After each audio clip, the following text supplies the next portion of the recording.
जिस तरह के फैसले हमारे सामने आ रहे हैं, चाहे वो बाबरी मस्जिद का वर्डिक्ट ही क्यों ना हो, चाहे वो राफेल तो मामले को लेकर के जो डिसीजन आया है कोर्ट का उसको लेकर के क्यों ना हो, और हमारे मुअज़्ज़िज़ जज जो है अरुण मिश्रा साहब पब्लिकली हमारे प्रधानमंत्री की तारीफ करते हुए नजर आते हैं। तो ये और इस तरह की चीजें ऐसी हैं जिसने आज फिर लोगों का जो एतमाद था, लोगों का जो विश्वास था जुडिशरी पे, उसको थोड़ा सा शेक कर दिया। तो मैं चाहता हूं कि आप इस पर रोशनी डालें। प्रशांत भूषण जी। धन्यवाद और सबको मेरा नमस्कार। इमरजेंसी के 45 साल हो गए इमरजेंसी लागू हुए। इमरजेंसी तो 19 महीने चली, लेकिन उसको हम हिंदुस्तान के लोकतंत्र का सबसे काला दौर मानते हैं। और वो इसलिए मानते हैं क्योंकि उस समय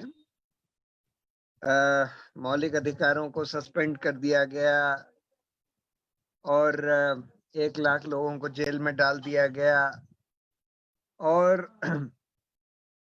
प्रेस सेंसरशिप लागू कर दी गई और ऐसा भय का माहौल हो गया जिसमें कि सुप्रीम कोर्ट भी चरमरा गया।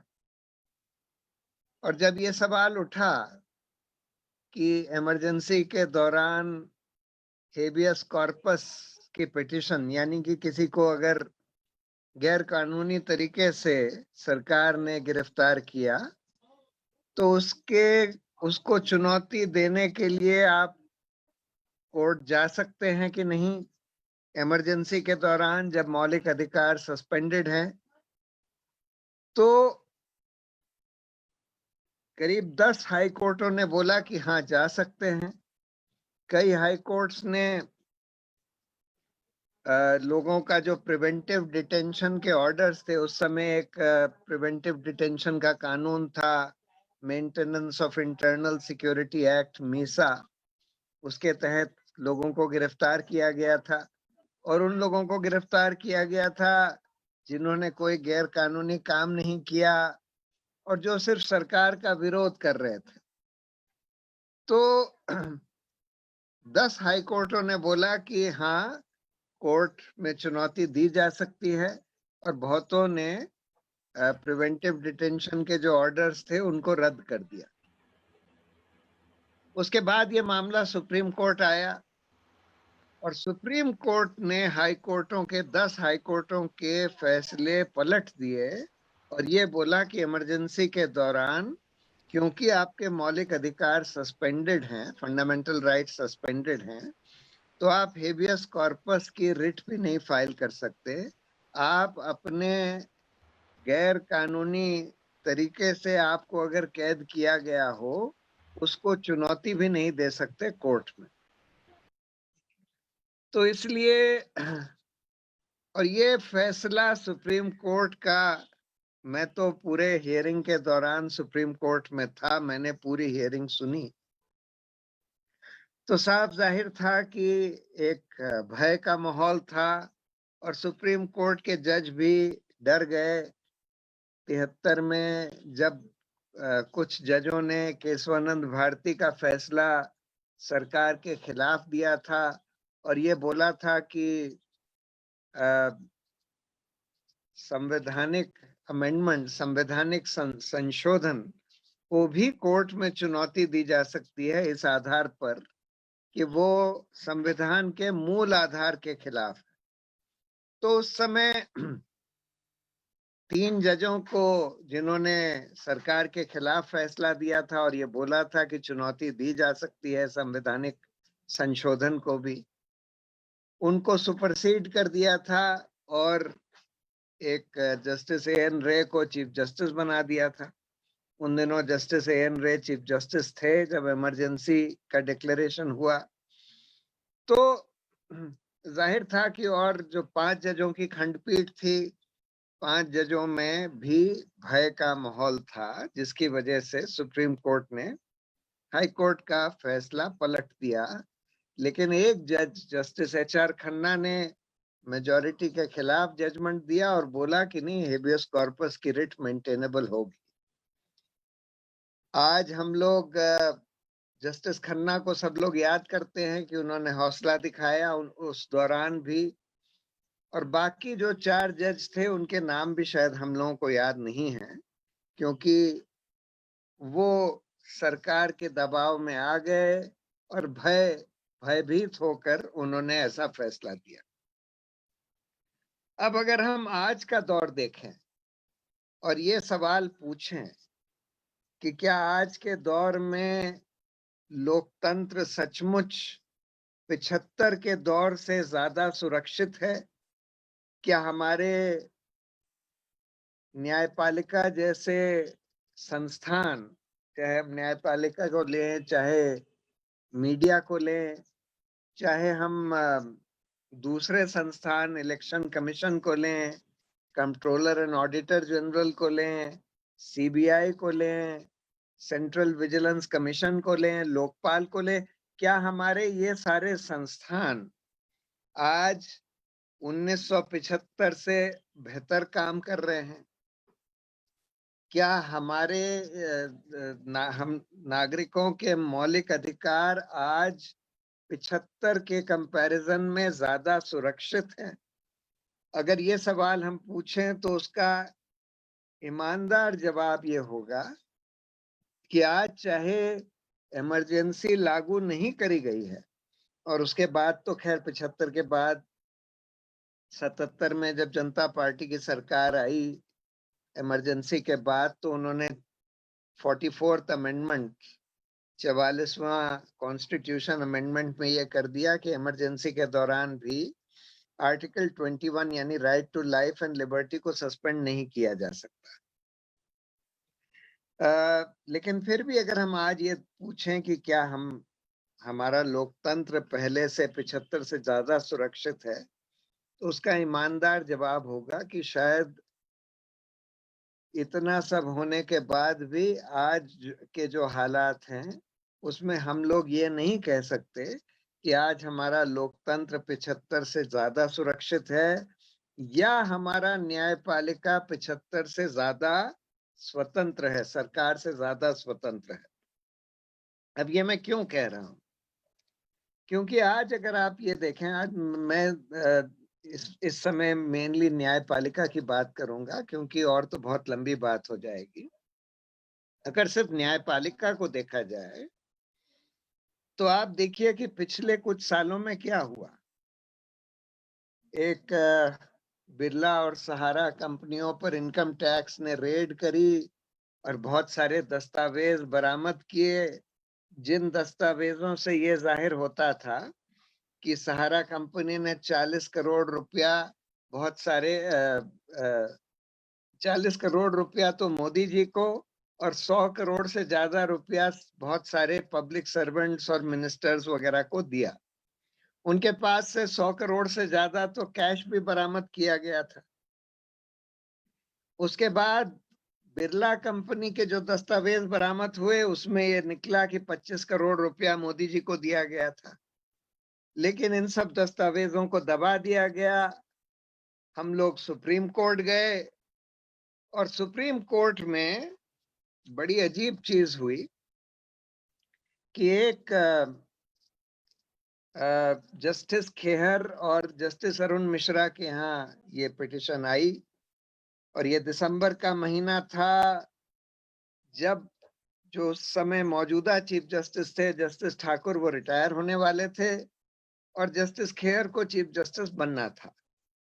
एक महीना पहले चीफ जस्टिस जो नया बनना होता है उसका अनाउंसमेंट हो जाता है, लेकिन जस्टिस खेहर का अनाउंसमेंट तब तक नहीं किया गया। 15 दिन बस बचे थे और वेकेशन के एक दिन पहले ये केस लगा, दिसंबर के महीने में, शायद 17 दिसंबर को लगा। और मैंने उनको बताया कोर्ट को कि अभी अभी हमको इनकम टैक्स डिपार्टमेंट की अप्रेजल रिपोर्ट मिली है बिरला कंपनी के बारे में, वो 4 वॉल्यूम्स में है, इतनी मोटी, और वो फाइल करना जरूरी है, जो ये दिखाएगा कि ये सारे जो डॉक्यूमेंट्स बरामद करे गए उस रेड में ये सब सही थे, इसमें जो कुछ लिखा है वो सही पाया गया है। लेकिन जस्टिस खेर ने बोला कि नहीं, हम इसको आज ही सुनेंगे, तुमको हम बिल्कुल समय नहीं देंगे। तब मैंने उनसे बोला कि देखिए, आपका चीफ जस्टिस बनने की फाइल प्रधानमंत्री के टेबल पर रखी है, आपको अभी तक आदेश नहीं दिया है कि आपको चीफ जस्टिस बनाया जाएगा, और ये केस प्रधानमंत्री से सीधा संबंध रखता है, तो इस वजह से आपको इसकी सुनवाई अभी नहीं करनी चाहिए। और 3 जनवरी जब मौजूदा चीफ जस्टिस रिटायर होंगे और नया चीफ जस्टिस कोई बनेगा, उसके बाद आप इसकी डेट फिक्स करिए और तब सुनवाई। पहले तो वो बहुत गुस्सा हुए, फिर बाद में उसको एडजर्न कर दिया 11 जनवरी के लिए। 3 जनवरी को वो चीफ जस्टिस बन गए, लेकिन उसके बाद ये केस जस्टिस अरुण मिश्रा के बेंच में भेज दिया गया। उन्होंने खुद नहीं सुना, जस्टिस अरुण मिश्रा के बेंच में भेजा गया, जो कि नंबर 12 या 14 थे सीनियरिटी में। और उन्होंने ये फैसला दिया कि नहीं नहीं, जो बड़े बड़े लोग हैं, प्रधानमंत्री, मुख्यमंत्री वगैरह, उनके खिलाफ अगर कोई ऐसे डॉक्यूमेंट्स बरामद भी किए जाते हैं इनकम टैक्स डिपार्टमेंट से, तो उस पर कोई तवज्जो नहीं देना चाहिए। यानी कि बिल्कुल एक नई जूरिस्प्रूडेंस उन्होंने इवॉल्व करी कि जो बड़े लोग होते हैं उनके लिए न्याय का मापदंड अलग होता है, और जो आम आदमी होता है उसके लिए न्याय का मापदंड दूसरा होता है। ये वही जस्टिस अरुण मिश्रा जिन्होंने विज्ञान भवन में जाकर बोला कि प्रधानमंत्री तो एक वर्सेटाइल जीनियस है, क्रिएटिव जीनियस है। उनके सामने उनकी ऐसी तारीफ करी जो कि नॉर्मली जजेस नहीं करते, नहीं करनी चाहिए, क्योंकि न्यायपालिका को सरकार से स्वतंत्र रहने की जरूरत है, लोगों के मौलिक अधिकारों की रक्षा करने की जरूरत है, संविधान की रक्षा करने की जरूरत है। उसके बाद मैं बहुत सारे फैसलों में नहीं जाऊंगा। आपको पता है कि जस्टिस खेर के खिलाफ कलिको पुल, जो अरुणाचल प्रदेश के चीफ जस्टिस थे, अरुणाचल प्रदेश के चीफ मिनिस्टर थे, उन्होंने अपने सुइसाइड नोट, उन्होंने जब सुइसाइड किया तो सुइसाइड नोट में ये लिखा कि जस्टिस खेहर के बेटे ने और जस्टिस दीपक मिश्रा, जो उसके बाद चीफ जस्टिस बने, उनके भाई ने उनसे घूस मांगी उनके हक में फैसला देने के लिए, जिनका उनका केस सुप्रीम कोर्ट में गया था। अरुणाचल प्रदेश में जो प्रेसिडेंट्स रूल लगाया गया, उसका केस का फैसला करने के लिए। तो सरकार के पास ये सुइसाइड नोट मौजूद था। वहां के लेफ्टिनेंट गवर्नर जो अरुणाचल के थे, उन्होंने, राजेश्वर साहब थे शायद कोई, उन्होंने ये रेकमेंड किया कि इस पर सीबीआई का इन्वेस्टिगेशन होना चाहिए, लेकिन सरकार ने वो इन्वेस्टिगेशन नहीं होने दिया और जस्टिस खेहर को चीफ जस्टिस बना दिया। उसके बाद, खेहर के बाद जब वो रिटायर हुए तो जस्टिस दीपक मिश्रा का नंबर आया। दीपक मिश्रा के खिलाफ एक सीबीआई ने एक एफआईआर रजिस्टर किया, जिसमें ये कहा गया कि एक रिटायर्ड जज जो वहां के थे उड़ीसा के, उनमें एक बिचौलिया और एक मेडिकल कॉलेज के मैनेजमेंट में एक साजिश हुई है। जस्टिस दीपक मिश्रा के यहाँ एक केस चल रहा था उस मेडिकल कॉलेज का, उसका फैसला इन्फ्लुएंस करने के लिए, उनको घूस देने के लिए ये साजिश हुई। वो इन्वेस्टिगेशन भी सरकार के पास था, सीबीआई के पास था। इसके चलते हुए उनको जस्टिस दीपक मिश्रा को चीफ जस्टिस बनाया गया और दूसरा कलिको पुल का केस भी सामने था। और उसके बाद एक के बाद एक तरह तरह के फैसले, जो जितने भी पॉलिटिकली सेंसिटिव केसेस थे, सारे केसेस का निपटारा एक तरीके से सरकार के हक में किया गया, ऐसी चहेता बेंचेस के सामने केसेस को भेजकर। इसके बारे में जो अगले 4 चीफ जस्टिस थे, उन्होंने एक प्रेस कॉन्फ्रेंस भी करी, सबने मिलकर प्रेस कॉन्फ्रेंस करी, जिसमें बोला कि चीफ जस्टिस अपने पावर का दुरुपयोग कर रहे हैं, यानी दीपक मिश्रा, और जो पॉलिटिकली सेंसिटिव केसेस हैं उनको ऐसे ऐसे बेंचेस के सामने भेज रहे हैं जिससे कि सरकार के हक में फैसला हो जाए और जिसकी वजह से लोकतंत्र खतरे में है। पहली बार ऐसा इतिहास में हुआ कि 4 जजों ने, सिटिंग जजेस ने प्रेस कॉन्फ्रेंस करी, सीनियर जजेस ने, और ये बात बोली सार्वजनिक तौर पर। तो उसके बाद जस्टिस गोगोई चीफ जस्टिस बने। जस्टिस गोगोई का तो खैर सेक्सुअल हैरेसमेंट का मामला एकदम शुरू में ही, जैसे वो चीफ जस्टिस बने, शुरू हो गया, और जिसकी पूरी खबर सरकार के पास थी, और सरकार ने उसमें भी इन्वेस्टिगेशन नहीं होने दिया, न ही दीपक मिश्रा के खिलाफ होने दिया, न ही जस्टिस खेर के खिलाफ होने दिया, और न ही जस्टिस गोगोई के खिलाफ होने दिया। और इस दौरान हमने ये देखा कि लगातार एक के बाद एक जितने भी पॉलिटिकली सेंसिटिव केसेस आए, चाहे वो जज लोया के मर्डर का केस हो, चाहे वो रफाल सौदे का केस हो, सब केसों को का फैसला सरकार के हक में किया गया और एक नया तरीका अपनाया गया सरकार के हक में फैसला करने का, जिसको हम कहते हैं सील्ड कवर ज्यूरिस्प्रूडेंस। यानी कि आप सरकार से बंद लिफाफे में कोई नोट ले लीजिए और वो नोट को दूसरी पार्टी को दिखाइए भी नहीं, और उस नोट के आधार पर, किसी को पता नहीं है, सिर्फ जजों को पता है कि उस नोट में क्या लिखा है, किसी को ये चुनौती देने की भी अपॉर्चुनिटी नहीं दे रहे कि भाई ये नोट में जो सरकार ने आपको लिख कर दिया है सब झूठा है। लेकिन उस आधार पर फैसला करा गया, लोया के मामले में भी और ये रफाल के मामले में भी और कई केसों में। और उसके बाद हम देखते हैं कि जो कश्मीर में 370 अबॉलिश कर दी गई, वहां पर यूनियन टेरिटरी बना दिया गया कश्मीर को, उसके बाद वहां पर कर्फ्यू लगा दिया गया, पूरे स्टेट में इंटरनेट बंद कर दिया गया, बहुत सारे चीफ मिनिस्टर्स, लीडर्स को अरेस्ट कर लिया गया, उन सबको चुनौती दी गई, लेकिन उसकी सुनवाई नहीं करते। आज तक उन सारे केसेस की सुनवाई नहीं हो पा रही है। 8-8, 9-9, 10-10 महीने हो गए। उसके बाद जामिया में एक बहुत anti CA citizenship amendment act लाया गया, जो कि बिल्कुल डिस्क्रिमिनेटरी है, मुस्लिम्स के खिलाफ डिस्क्रिमिनेशन करता है, उसको चुनौती दी गई, उसकी भी सुनवाई नहीं हो पा रही। 6 महीने हो गए, उसकी सुनवाई नहीं हुई, 7 महीने। उसके बाद जामिया ये एंटी सीए प्रोटेस्ट हुए, उन प्रोटेस्ट के दौरान उस प्रोटेस्ट को खत्म करने के लिए पहले तो पुलिस को भेजकर जामिया यूनिवर्सिटी में हमला करवाया गया। पुलिस ने अंदर जाकर लाइब्रेरी में लोगों को खूब पीटा,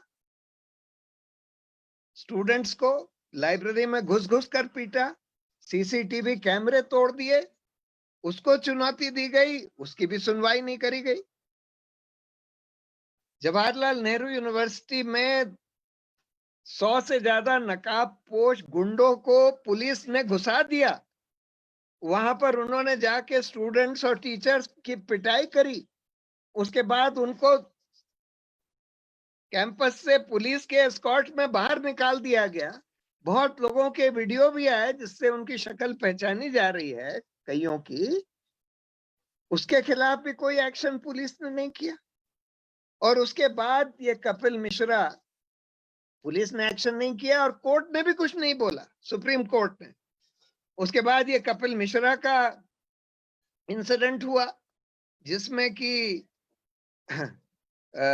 कपिल मिश्रा भड़काऊ भाषण, हिंसा का भाषण, हिंसा उकसाने का भाषण देते हुए साफ टीवी कैमरे पर पाए गए। और उसके बाद तुरंत उसके बाद दिल्ली में राइट्स हो जाते हैं, कपिल मिश्रा के खिलाफ पुलिस ने कुछ नहीं किया और न्यायपालिका चुप है। एक जज ने कोशिश करी कुछ करने की, जस्टिस मुरलीधर, उसका तुरंत तबादला कर दिया गया और उसके बाद सब ठंडे बस्ते में डाल दिया गया। और अब दिल्ली पुलिस का हम लोग रवैया देख रहे हैं कि जिनको हिंसा करते हुए टीवी पर देखा गया, कैमरे पर देखा गया, उनके खिलाफ कोई एक्शन नहीं हो रहा। जिन लोगों को भड़काऊ भाषण देते हुए टीवी पर देखा गया, अनुराग ठाकुर, कपिल मिश्रा वगैरह, उन लोगों के खिलाफ कोई एक्शन नहीं हो रहा। और जो इनोसेंट बेचारे प्रोटेस्ट कर रहे थे, बिल्कुल पीसफुली प्रोटेस्ट कर रहे थे, और जिनका टीवी पर साफ साफ दिखाई दे रहा है कि वो कह रहे हैं कि भाई हम संविधान की रक्षा करेंगे, अगर हमारे ऊपर हिंसा होगी तो हम रिटेलिएट नहीं करेंगे वगैरह वगैरह, उन लोगों के खिलाफ उनको अरेस्ट किया जा रहा है, चार्जशीट फाइल करी जा रही है, उनके नाम चार्जशीट में डाले जा रहे हैं, और न्यायपालिका मूक दर्शक बन के बैठी है। और ये जब से लॉकडाउन हुआ है तब से तो हम देख रहे हैं कोर्ट्स ने अपना काम करना ही बंद कर दिया। सुप्रीम कोर्ट में अभी बस वो वीडियो कॉन्फ्रेंसिंग से कुछ केसेस की सुनवाई होती है, वो भी सुनवाई ठीक से नहीं हो पाती, और कोर्ट के खुलने का कोई नामो निशान ही नहीं दिख रहा। तो आज हम ये नहीं कह सकते कि इमरजेंसी के दौरान जो न्यायपालिका की स्वतंत्रता की हालत थी, आज न्यायपालिका उससे ज्यादा स्वतंत्र है। इमरजेंसी के दौरान भी 10 हाई कोर्टों ने सरकार के खिलाफ हेबियस कॉर्पस केस में फैसला दिया, और सुप्रीम कोर्ट ने चाहे उसको पलट दिया, लेकिन 10 हाई कोर्टों ने तो फैसला दिया। आज हम ये देख रहे हैं कि सुप्रीम कोर्ट तो खैर बिल्कुल ही चरमरा गया है, लेकिन हाई कोर्ट्स भी बहुत सारे चरमरा गए हैं। और उसका एक बड़ा कारण ये है कि इस सरकार ने खासकर एक तो खैर ये तरीका अख्तियार किया कि भाई अपनी जो इन्वेस्टिगेटिव एजेंसीज वगैरह हैं उनको लगा के, इंटेलिजेंस एजेंसीज को लगा के, जजों के खिलाफ कुछ निकाल के और उनको उससे ब्लैकमेल किया जाए। लेकिन दूसरा तरीका ये अख्तियार किया कि स्वतंत्र मिजाज के जजों का की नियुक्ति नहीं होने देते। अगर कोलिजियम, सुप्रीम कोर्ट का जो सीनियर जजेस का कोलिजियम कुछ स्वतंत्र मिजाज के जजेस का नाम रेकमेंड करता है कि इनको जज बनाना चाहिए, तो उस पर सरकार अमल ही नहीं करती, बैठी रहती है, नोटिफिकेशन नहीं इशू करती। उसके बाद साल भर के बाद नाम, या 2 साल के बाद नाम वापस भेजती है। उसके बाद भी अगर कोलिजियम फिर से रीइटरेट करता है, फिर भी नहीं नोटिफिकेशन इशू करती, फिर भी बैठी रहती है। ये बिल्कुल कानून के खिलाफ है। लेकिन हम देख रहे हैं कि सुप्रीम कोर्ट उनको हड़का ही नहीं रहा है सरकार को, कि भाई आप कैसे हमारी रिकमेंडेशंस के ऊपर बैठ सकते हैं। तो विद द रिजल्ट, उसका रिजल्ट ये हो रहा है कि स्वतंत्र मिजाज के जजों का की नियुक्ति नहीं हो पा रही, और ज्यादातर उस तरह के जजों की नियुक्ति हो रही है जो कि या तो आरएसएस, बीजेपी के साथ कोई संबंध रखते हो, या फिर कमजोर हो, बहुत रोबस्ट ना हो स्वतंत्रता में। और इस वजह से हम देख रहे हैं कि आज न्यायपालिका की हालत शायद 1975 की इमरजेंसी से भी बदतर हो गई है, और उनकी स्वतंत्रता उससे भी क्षीण हो गई।